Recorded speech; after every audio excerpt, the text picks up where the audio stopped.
خالد صاحب، سب سے پہلے تو یہ خبر ہے 9 مئی کے ماسٹر مائنڈ کے خلاف جو ہے نا ایکشن ہوگا. اب یہ ماسٹر مائنڈ کون ہے؟ دیکھیں، ہر کوئی اپنی اپنی تشریح کرتا ہے.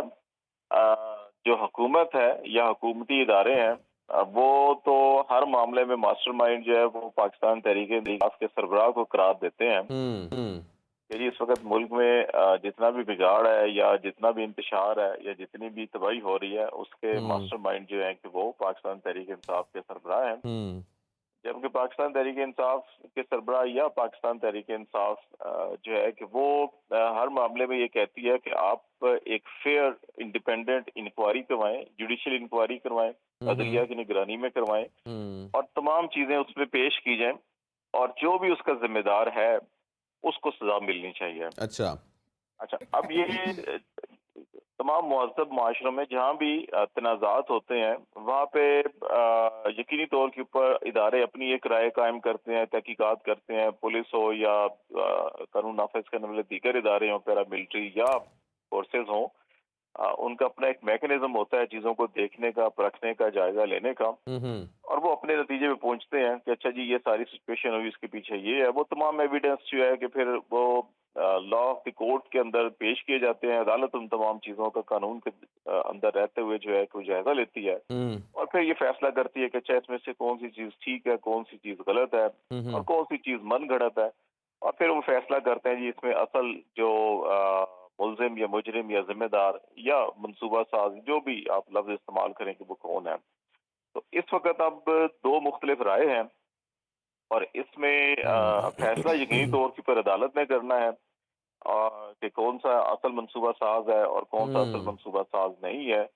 تو اب ادارے کا یہ خیال ہے کہ اس میں تحریک انصاف کے سربراہ جو ہے کہ وہ اصل منصوبہ ساز ہے. تحریک انصاف کے سربراہ کے یہ کہنا ہے کہ نہیں، ہمارے پاس ایویڈنس ہے کہ اصل منصوبہ ساز کوئی اور ہے. ہم پرامن پروٹیسٹ کر رہے تھے.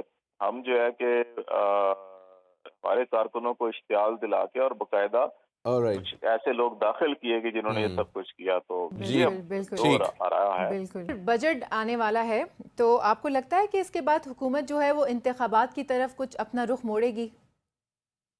دیکھیں، اس حکومت کا بس چلے یہ تو انتخابات کے نام ہی ایسے ہے جیسے ان کے لیے کہ جیسے کوئی سیاسی موت ہو.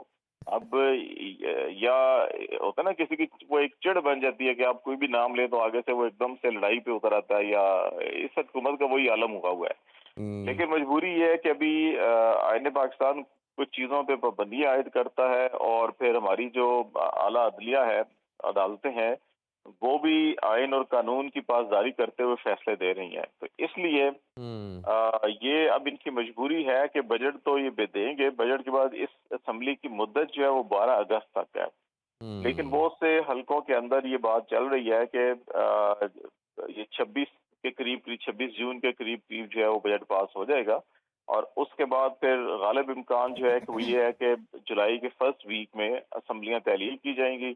اور پھر جا کے، کیونکہ جب آپ اسمبلی تحلیل کرتے ہیں تو پھر 90 دن کے اندر الیکشن ہونا ہوتا ہے، اور جب اسمبلی اپنی مدت پوری کرتی ہے تو پھر آپ کو 60 دن میں 2 ماہ میں الیکشن کروانے ہوتے ہیں. تو یہ اگر جولائی کے فرسٹ ویک میں ہوگی تو آپ کو پھر اکتوبر کے فرسٹ ویک میں وہ جو date election commission of Pakistan نے پہلے ہی اداروں کی مشاورت سے دی تھی سپریم کورٹ آف پاکستان میں تحریری صورت کے اوپر کہ جی 8 اکتوبر کو پورے ملک میں ایک ساتھ الیکشن ہو سکتے ہیں، تو اس تاریخ کی بات کی جا رہی ہے کہ